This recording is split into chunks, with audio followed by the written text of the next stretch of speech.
उसे अब नीलम कोई नहीं कहता था, सब शाह की कंजरी कहते थे। नीलम को लाहौर हीरा मंडी के एक चौबारे में जवानी चढ़ी थी और वहाँ ही एक रियायती सरदार के हाथों पूरे 5,000 में उसकी नथ उतरी थी और वहाँ ही उसके हुस्न ने आग जलाकर सारा शहर झुलसा दिया था। पर फिर वो एक दिन हीरा मंडी का रास्ता चौबारा छोड़कर शहर के सबसे बड़े होटल फ्लैटी में आ गई थी। वही शहर था, पर सारा शहर जैसे रातों रात उसका नाम भूल गया हो। सबके मुंह में सुनाई देता था शाह की कंजड़ी।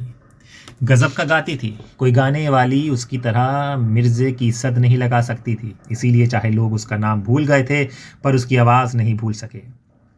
शहर में जिसके घर भी तवे वाला बाजा था, वो उसके भरे हुए तवे ज़रूर खरीदता था। और सब घरों में तवे की फरमाइश के वक्त हर कोई ये ज़रूर कहता था, आज शाह की कंजरी वाला तवा ज़रूर सुनना है। लुकी छिपी बात नहीं थी, शाह के घर वालों को भी पता था। सिर्फ पता ही नहीं था, उनके लिए बात भी पुरानी हो चुकी थी। शाह का बड़ा लड़का जो अब बयाने लायक था, जब गोद में था तो सेठानी ने जहर खा के मरने की धमकी दी थी। पर शाह ने उसके गले में मोतियों का हार पहनाकर उससे कहा था, शानिए, वो तेरे घर की बरकत है, मेरी आंख जोरी की आंख है। तूने सुना हुआ नहीं कि नीलम ऐसी चीज़ होता है जो लाखों को खाक कर देता है और खाक को लाख बनाता है। जिसे उल्टा पड़ जाए उसकी लाख के खाक बना देता है, और जिसे सीधा पड़ जाए उसे खाक से लाख बना देता है। वो भी नीलम है, हमारी राशि से मिल गया है। जिस दिन से साथ बना है, मैं मिट्टी में भी हाथ डालूं तो सोना हो जाती है। पर वही एक दिन था, घर उजाड़ देगी, लाखों का खाक कर देगी। शानी ने छाती की साल सहकर उसी तरफ से दलील दी थी जिस तरफ से शाह ने बत चलाई थी। मैं तो बल्कि डरता हूँ कि इन कंजड़ियों का क्या भरोसा, कल किसी और ने सब्ज बाग दिखाए और जो वो हाथों से निकल गई तो लाख से खाक बन जाना है। शाह ने फिर अपनी दलील दी थी और शानी के पास और दलील नहीं रह गई, सिर्फ वक्त के पास रह गई थी। और वक्त चुप था, कई बरसों से चुप था। शाह सचमुच जितने रुपए नीलम पर बहाता उससे कई गुना ज़्यादा पता नहीं कहाँ कहाँ से बहकर उसके घर आ जाते। पहले उसकी छोटी सी दुकान शहर के छोटे से बाजार में होती थी, पर अब सबसे बड़े बाजार में लोहे की जंगले वाली सबसे बड़ी दुकान उसकी थी। घर की जगह पूरा महल्ला ही उसका था, जिसमें बड़े खाते पीते किराएदार थे और जिसमें तहखाने वाले घर को शाहनी एक दिन के लिए भी अकेला नहीं छोड़ती थी। बहुत बरस हुए। शाहनी ने एक दिन मोहरे वाले ट्रंक को ताला लगाते हुए शाह से कहा था, उसे चाहे होटल में रखो और चाहे उसे ताजमहल बनवा दो, पर बाहर की बला बाहर ही रखो। उसे मेरे घर न लाना, मैं उसके माथे नहीं लगूंगी। और सचमुच शाहनी ने अभी तक उसका मुंह नहीं देखा था। जब उसने ये बात कही थी, उसका बड़ा लड़का स्कूल में पढ़ता था और अब वो बयाने लायक हो गया था। पर शाहनी ने ना उसके गले वाले तवे को आने दिया और ना घर में किसी को उसका नाम लेने दिया। वैसे उसके बेटे ने दुकान दुकान पर उसके गाने सुन रखे थे और जने जने से सुन रखा था शाह की कंजरी।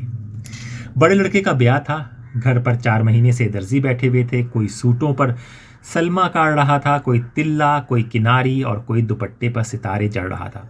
शानी ने हाथ भरे हुए थे, रुपयों की थैली निकालती, खोलती, फिर और थैली भरने के लिए तहखाने में चली जाती। शाह के यार दोस्तों ने शाह की दोस्ती का वास्ता डाला कि लड़के के ब्याह पर कंजरी ज़रूर गंवानी है। वैसे बात उन्होंने बड़े तरीके से कही थी ताकि शाह कभी बल ना खा जाए। वैसे तो शाहजी तो बहुतेरी गाने नाचने वाली हैं, जिसे मर्जी हो बुलवाओ, पर यहाँ मलिकाए तरन्नुम ज़रूर आए, चाहे मिर्जे की एक ही सद लगा जाए। फ्लैटी होटल आम होटलों जैसा नहीं था, वहाँ ज़्यादातर अंग्रेज़ लोग ही आते और ठहरते थे। उसमें अकेले अकेले कमरे थे, पर बड़े बड़े 3 कमरों के सेट भी। ऐसे ही एक सेट में नीलम रहती थी और शाह ने सोचा, दोस्तों यारों को दिल खुश करने के लिए वो एक दिन नीलम के यहाँ एक रात की महफिल रख लेगा। ये तो चौबारे पर जाने वाली बात हुई। एक ने उर्ज किया तो सारे बोल पड़े, नहीं शाह जी नहीं, वो तो सिर्फ तुम्हारा ही हक बनता है। पहले कभी इतने बरस हमने कुछ कहा, उस जगह का नाम भी नहीं लिया। वो जगह तुम्हारी अमानत है। हमें तो भतीजे के ब्याह की खुशी मनानी है जी। उसे खानदानी घरानों की तरह अपने घर बुलाओ, हमारी भाभी के घर। बादशाह के मन भाग गई, इसलिए कि वो दोस्तों यारों को नीलम की राह दिखाना नहीं चाहता था। चाहे उसके कानों में भनक पड़ती रहती थी, उसकी गैर हाजिरी में कोई ना कोई अमीरजादा नीलम के पास आने लगा था। दूसरे इसलिए भी वो चाहता था नीलम एक बार उसके घर आकर उसके घर की तड़क भड़क देख जाए, पर वो शानी से डरता था, दोस्तों को हामी ना भर सका। दोस्तों यारों में से दो ने राह निकाली और शानी के पास जाकर कहने लगे, भाभी तुम लड़के की शादी के गीत नहीं गवाओगी, हम तो सारी खुशियां मनाएंगे। शाह ने सलाह की है कि एक रात यारों की महफिल नीलम की तरफ हो जाए। बात तो ठीक है, पर हजारों उजड़ जाएंगे। आखिर घर तो तुम्हारा है, पहले उस कंजड़ी को थोड़ा खिलाया है, तुम सियानी बनो, उसे गाने बजाने के लिए एक दिन यहाँ बुला लो। लड़के के ब्याह की खुशी भी हो जाएगी और रुपया उजड़ने से बच जाएगा। शानी पहले तो भरी भर्राई बोली, मैं उस कंजरी के माथे नहीं लगना चाहती। पर जब दूसरे ने बड़े धीरज से कहा, यहाँ तो भाभी तुम्हारा राज है, वो बांदी बनकर आएगी, तुम्हारे हुक्म की बंधी हुई, तुम्हारे बेटे की खुशी मनाने के लिए। हेटी तो उसकी है, तुम्हारी काहे की। जैसे कमीन कुम्मे आए, डो मरासी आए, तैसी वो। बात शानी के मन में भा गई। वैसे भी कभी सोते बैठते उसे ख्याल आता था, एक बार देखूं तो सही कैसी है। उसने उसे कभी देखा नहीं था, पर कल्पना जरूर की थी, चाहे डर कर, सहम कर, चाहे एक नफरत से। और शहर में से गुजरते हुए अगर किसी कंजरी को टांगे में बैठते देखती तो ना सोचते हुए भी सोच जाती, क्या पता वही हो। चलो एक बार मैं भी देख लूं। वो मन में धूल सी गई, जो उसके में मेरा बिगाड़ना था बिगाड़ लिया, अब और उसे क्या कर लेना है। एक बार चंद्रा को देख तो लूं। शानी ने हामी भर दी, पर एक शर्त रखी, यहाँ ना शराब उड़ेगी ना कबाब। भले घरों में जिस तरह गीत गाए जाते हैं उसी तरह गीत करवाऊंगी। तुम मर्द मानस भी बैठ जाना, वो आए और सीधी तरह से गाकर चली जाए। मैं वहीं 4 बतासे उसकी झोली में डाल दूंगी, जो और लड़के लड़कियों को दूंगी, जो बनने सहरे बगाएंगी। यही तो भाभी हम कहते हैं, शाह के दोस्तों ने फूंक दी। तुम्हारी समझदारी से ही तो घर बना है, नहीं तो क्या खबर क्या गुजरना था। वो आई, शानी ने खुद अपनी बग्गी भेजी थी। घर मेहमानों से भरा हुआ था। बड़े कमरे में सफ़ेद चादरें बिछाकर बीच में ढोलक रखी हुई थी। घर की औरतें बनने सहरे गाने शुरू रखे थे। बग्गी दरवाजे पर आ रुकी तो कुछ उतावली औरतें दौड़कर खिड़की की एक तरफ चली गईं और कुछ सीढ़ियों की तरफ। अरे बदसुगनी क्यों करती हो, सहरा बीच में ही छोड़ दिया। शानी ने डांट सी दी, पर उसकी आवाज़ खुद ही धीमी सी लगी, जैसे उसके दिल पर एक धमक सी हुई हो। वो सीढ़ियाँ चढ़कर दरवाजे तक आ गई। शानी ने अपनी गुलाबी साड़ी का पल्ला संवारा, जैसे सामने देखने के लिए वो साड़ी के शगुन वाले रंग का सहारा ले रही हो। सामने उसने हरे रंग का बांकड़ी वाला गरारा पहना हुआ था। गले में लाल रंग की कमीज थी और सिर से पैर तक ढलकी हुई हरे रेशम की चुनरी एक झिलमिल सी हुई। शानी को सिर्फ एक पल यही लगा, जैसे हरा रंग सारे दरवाजे में फैल गया था। फिर हरे कांच की चूड़ियों की छन छन हुई तो शानी ने देखा एक गोरा गोरा हाथ एक झुमके हुए माथे को छूकर अदाब बजा रहा है, और साथ ही एक झनकती हुई सी आवाज़, बहुत बहुत मुबारक शानी, बहुत बहुत मुबारक। वो बड़ी नाजुक सी पतली सी थी, हाथ लगते ही दोहरी होती थी। शानी ने उसे गाँव तकिए के सहारे हाथ के इशारे से बैठने को कहा तो शानी को लगा कि उसकी मांसल भां बड़ी ही बेढोल लग रही थी। कमरे के एक कोने में शाह भी था, दोस्त भी थे, कुछ रिश्तेदार मर्द भी थे। उस नाज़नीन ने उस कोने की तरफ देखकर भी एक बार सलाम किया और फिर परे गाँव तकिए के सहारे ठुमक कर बैठ गई। बैठते वक्त कांच की चूड़ियों फिर छनकी थीं। शानी ने एक बार फिर उसकी बाहों को देखा, हरे कांच की, और फिर स्वाभाविक ही अपनी बाह में पड़े हुए सोने के चूड़े को देखने लगी। कमरे में एक चकाचौंध सी छा गई। हर तरफ की आंखें जैसे एक ही तरफ उलट गई थीं शानी की अपनी आँख भी, पर उसे अपनी आँखों को छोड़कर सबकी आँखों पर एक गुस्सा सा आ गया। वो फिर एक बार कहना चाहती थी, अरे बदशुगनी क्यों करती हो सहरे गाओ ना, पर उसकी आवाज़ गले में घुटती सी गई, शायद औरों की आवाज़ भी गले में घुट सी गई थी। कमरे में खामोशी छा गई। वो अदबीच रखी हुई ढोलक की तरफ देखने लगी और उसका जी किया कि वो बड़ी ज़ोर से ढोलक बजाए।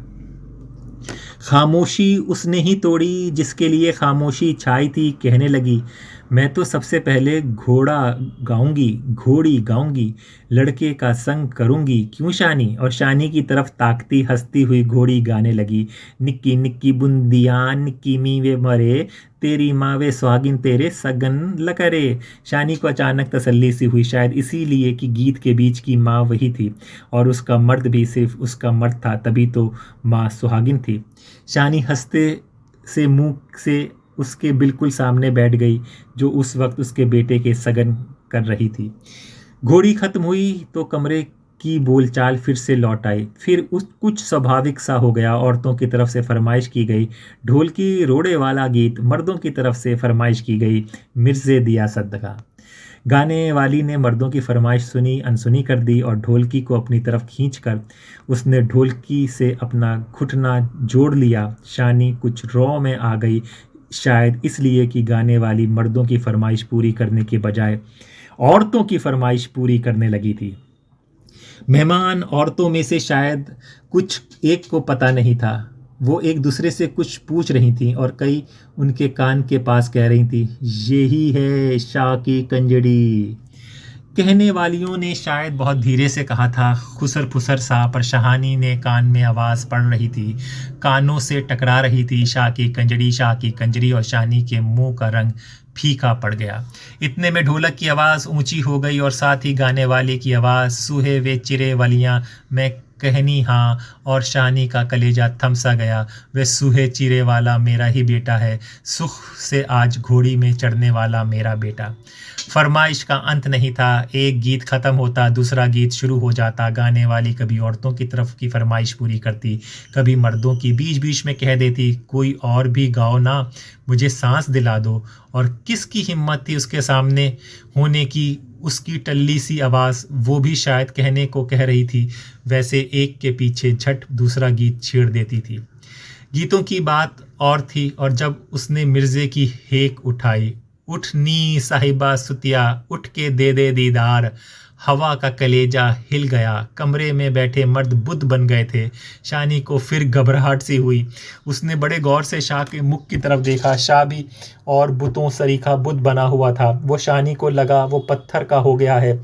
शानी के कलेजे में हौल सा हुआ और उसे लगा अगर ये घड़ी छिन गई तो वो आप भी हमेशा के लिए बुद्ध बन जाएगी। वो करे कुछ भी करे, पर मिट्टी का बुत ना बने।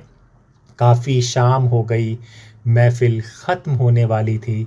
शानी का कहना था, आज वो उसी तरह बताशे बांटेगी जिस तरह लोग उस दिन बांटते हैं जिस दिन गीत बिठाए जाते हैं। पर जब गाना ख़त्म हुआ तो कमरे में चाय और कई तरह की मिठाइयाँ आ गईं और शानी ने मुट्ठी में लपेटा हुआ 100 का नोट निकाल कर अपने बेटे के सिर पर से वारा और फिर उसे पकड़ा दिया, जिसे लोग शाह की कंजड़ी कहते हैं। रहने दे शानी, आगे भी तेरा ही खाती हूँ, उसने जवाब दिया और हंस पड़ी। उसकी हंसी उसके रूप की तरह झिलमिल कर रही थी।